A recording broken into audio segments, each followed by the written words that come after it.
Ja, så derfor så er vi tilbage igen indenfra. Hvad hedder det? Hvad var det her? Nå jo, det er Project 1.0. Det går lidt så meget federe med mit nye headset. Forhåbentlig. Tror jeg. Jeg tror det kan være lidt federe. Og ja, sidste video, der fik jeg at vide, at jeg skulle prøve på Fraps. Det gik jeg ind og prøvede. Se hvad det var for noget. Nej, jeg skal ikke bruge Fraps. Det koster penge. Jeg skal ikke bruge penge på at fucking optage en video, jeg kan gøre gratis. Nej, jeg skal ikke bruge Fraps. Og ja, det er jo igen inden for Project 1.0. Nu skal vi lige have det på kur her. Hurtigt. Og jeg ved godt, I kan høre mit tastatur i baggrunden. Det er jeg rigtig ked af. Men sådan er det bare.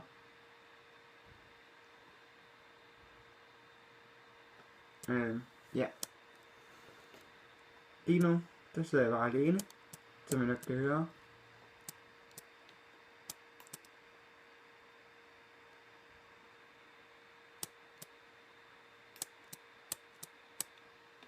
Jeg er stadigvæk ikke kommet videre med hus.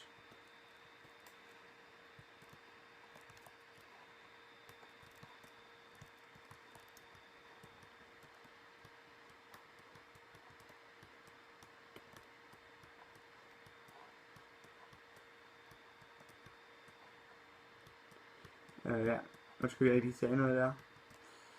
Det var det fordi, der er nogle steder heroppe, der er der ikke så meget plads at gå på. Det gør noget. Indtil videre i hvert fald.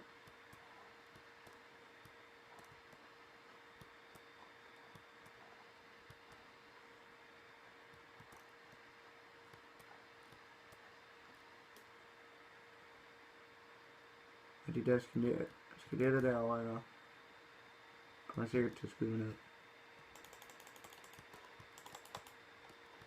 Nej. Der kan man bare se.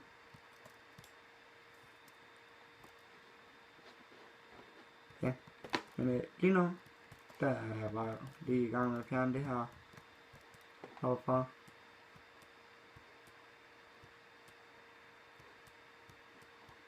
Det bliver dejligt, når jeg er færdig med det her kæmpe hus.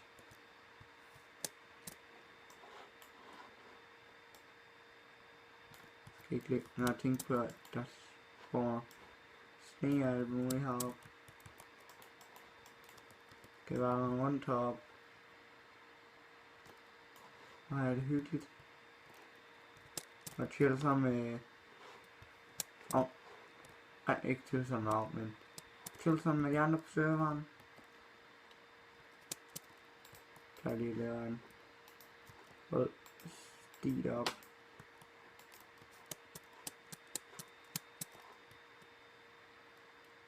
Det er rigtig godt, det rød durability er tilbage. Og jeg håber, den lige kan tage det sidste her. Og som man kan se... derovre. Jeg skal lige se, om jeg kan den derfra. Derovre, der bor GTM. Stadigvæk. Her. En gang når vi er noget langt herinde på serveren, så laver jeg også en round tour. Eller en world tour.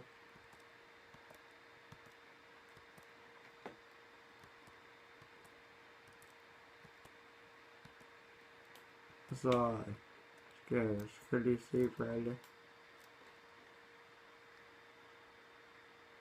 de forskellige baser. Se han der. Han er så dum. Så dum. Så dum. Du er så dum. Du er. Bare fordi man lige skyder på dig, ikke? Du er fucking mad.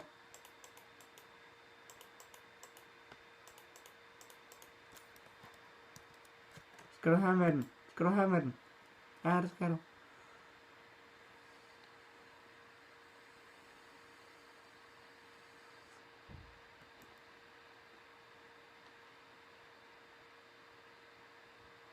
have nogle flere snebold? Jeg elsker du. Skyde snebold.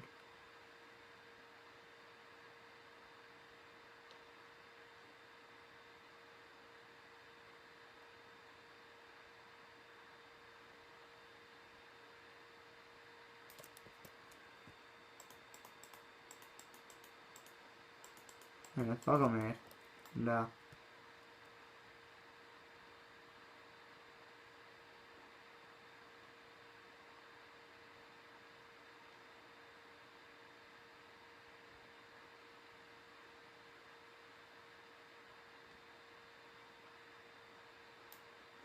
Ses. Skal vi lige gå og samle lidt op?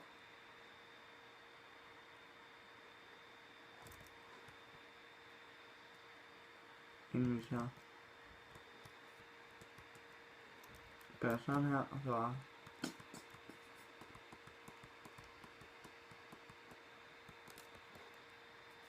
så. Au. Så er vi op. Kan vi ned og hen en ny skov. Fordi så Rich er jeg nemlig. Rich Kid. Tager det kamp. Skal jeg lige holde øje med optagelsen. Okay, vi er på. Oj. Du kan bedre forstå, hvorfor det synes jeg, lys det faldt så mærkeligt. Det må jeg undskylde. Det er sådan noget her. Det er det, der er det træls ved, at jeg skal optage med min mobil. Det er fucking svært at få den placeret rigtigt.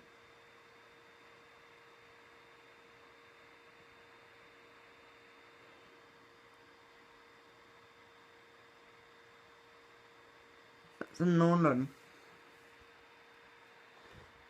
Jeg kan også tage højde for, at det tipper lidt på bordet og sådan noget. Det er rigtig svært. Så jeg håber, at der er nogen af jer, når engang jeg får en donation button inde på min stream, I så vil donere til mig.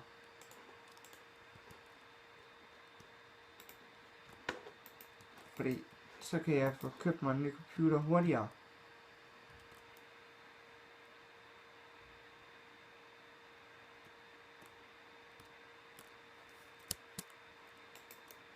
Så død over. Det kan være, at jeg lige skal tage her.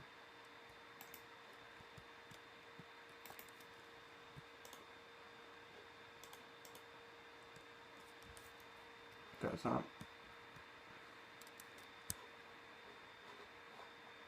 Kører.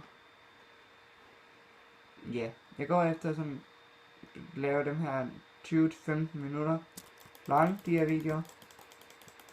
Eller 15-20 minutter. Det er det, jeg vil sige.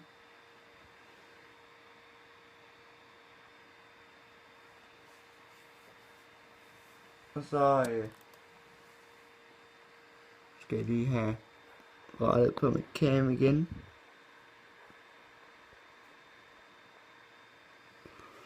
Klæder der så meget med, at jeg lige skal rette på mit cam og sådan noget.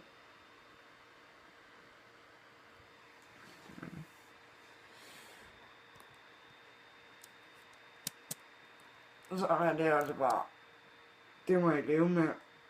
Jeg har ikke det bedste udstyr, men jeg gør det så godt jeg kan.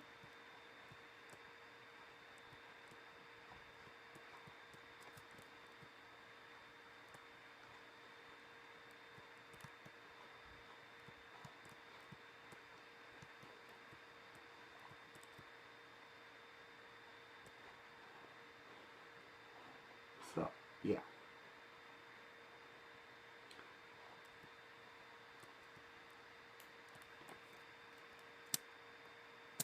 Og de her videoer, hvis du sådan spørger efter, hvornår de egentlig bliver lavet og sådan noget.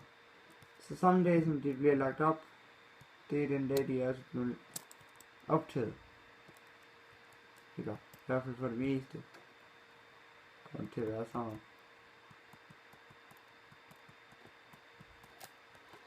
her den her weekend, der kommer jeg nok ikke til at optage så meget.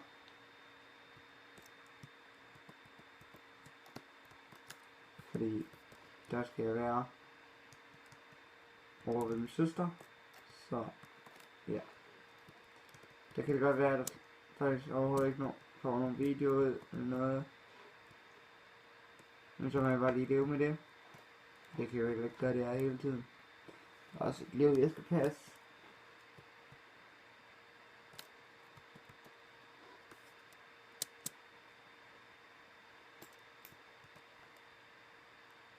Så. Men ja. De ting, vi har fået bygget indtil videre, som jeg ikke har bygget på cam, eller som jeg bygger off cam, det er min K-fidus, min forfarm herovre, den har jeg lige været inde med, den kan jeg godt lige gå ind til igen. Grunden til at jeg har 2 steder, hvor jeg dør, det er fordi, at så passer det godt nok.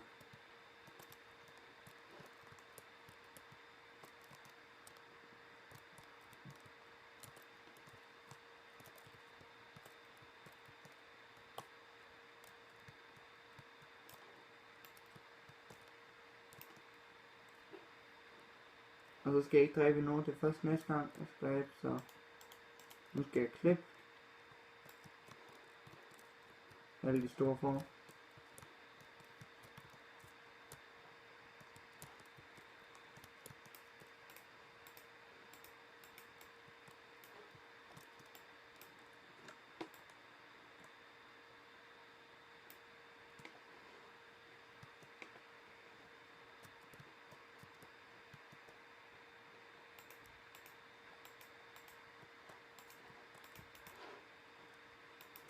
Og så hvis der er nogen, der kommer udenfor, så slår jeg lige dem ihjel.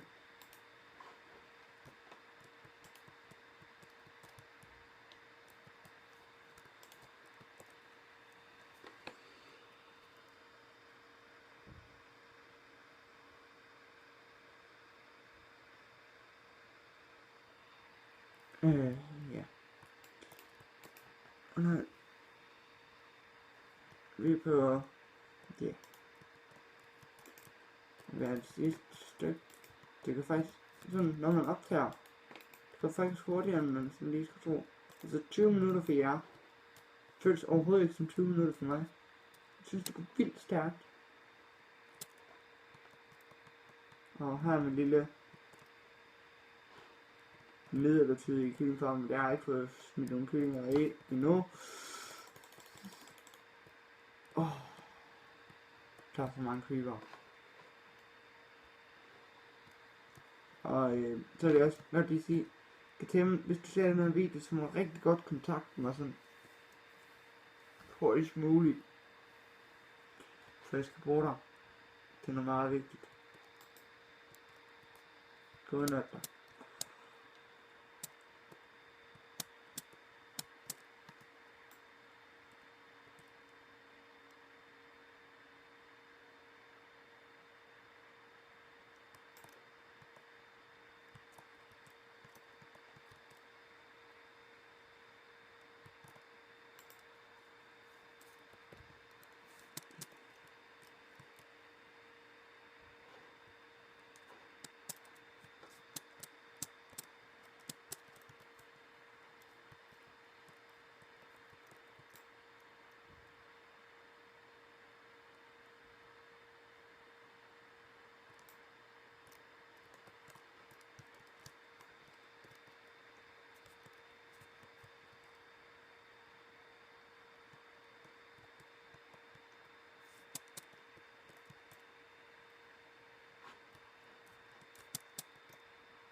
Men ja, nu har jeg ikke sagt noget længe igen.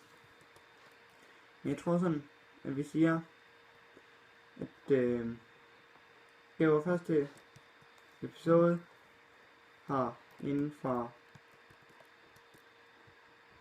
eller først ideelle episode herinde fra serveren.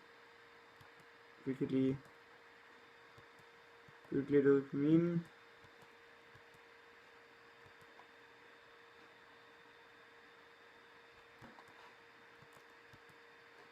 Mens vi lige laver det sidste her. Inde.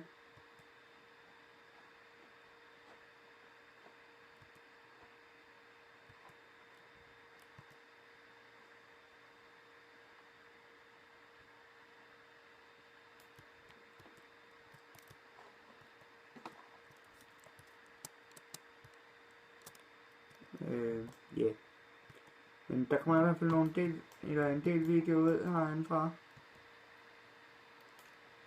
Både mig, KTM, alle de andre der er herinde. Jeg kan i hvert fald regne med, at der kommer en video ud hver måned herindefra for os alle sammen. Nogle af os lægger nok flere ud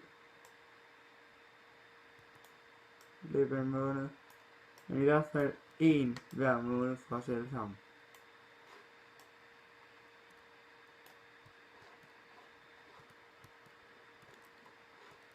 Og hvis der er en måned, hvor I opdager, at der er sgu ikke lige lagt noget project ud, skriver jeg lige til enten mig eller GTM.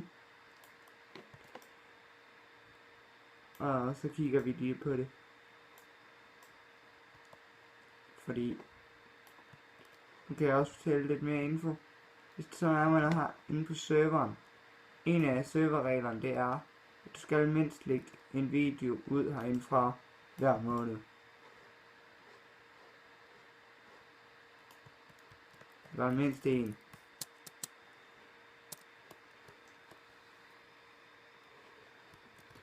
Så. Men nu har vi også fået bygget godt ud på minen igen. Dejligt.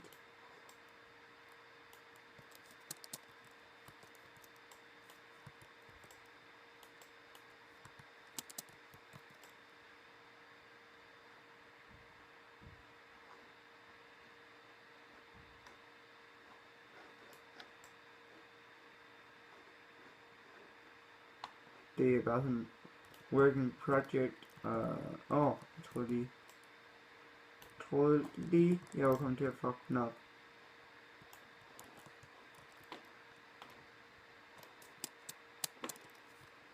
Jeg kan lige prøve at gå ned til bund. Så hvor langt der er.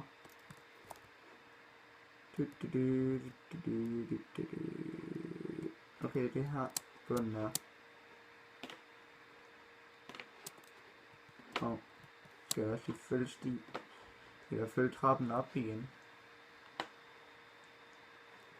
Hvis jeg spørger, hvordan det kan være så lyst, også selvom det er nede i mørke egentlig. Grunden til det er fordi jeg har fået bright.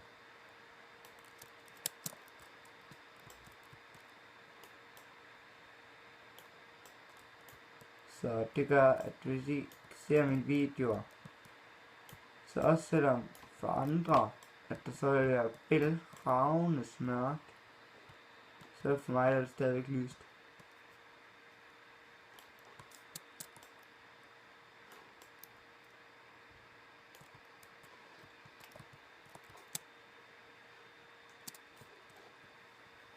Men ja.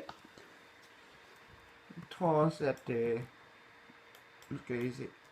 Nu tager vi det sidste lag her, og så er det først, eller så er det slut på anden episode herinde på Project. Så må I hygge jer resten af weekenden.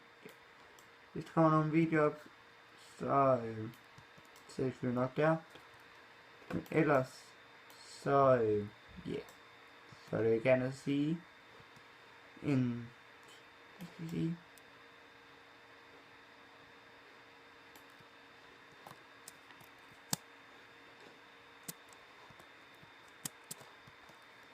Det var hyggeligt lige at, eller jeg slutter af med at sige, det er hyggeligt at jeg kan begynde igen på det her. Jeg er så glad for det. Det lød virkelig bare som om jeg ikke var. Men oh shit.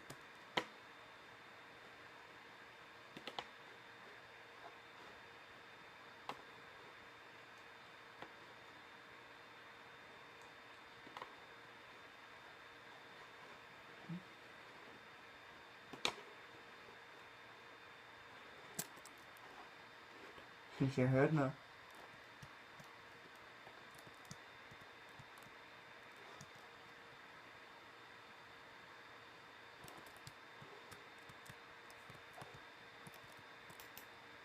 Skal vi afskærme lidt for den her ting. Den sprøjter noget over det hele. Synes jeg.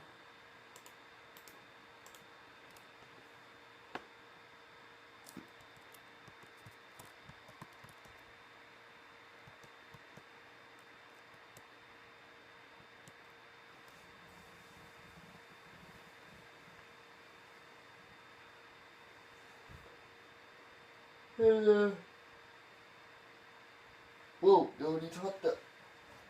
Det er også ved her. Det var alt for den her gang. Vi ses næste gang. Kan I have det? Ja. Ej, fuck. Kom nu. Ja, I får lige min hånd. Undskyld. Sådan der. Kan I have det?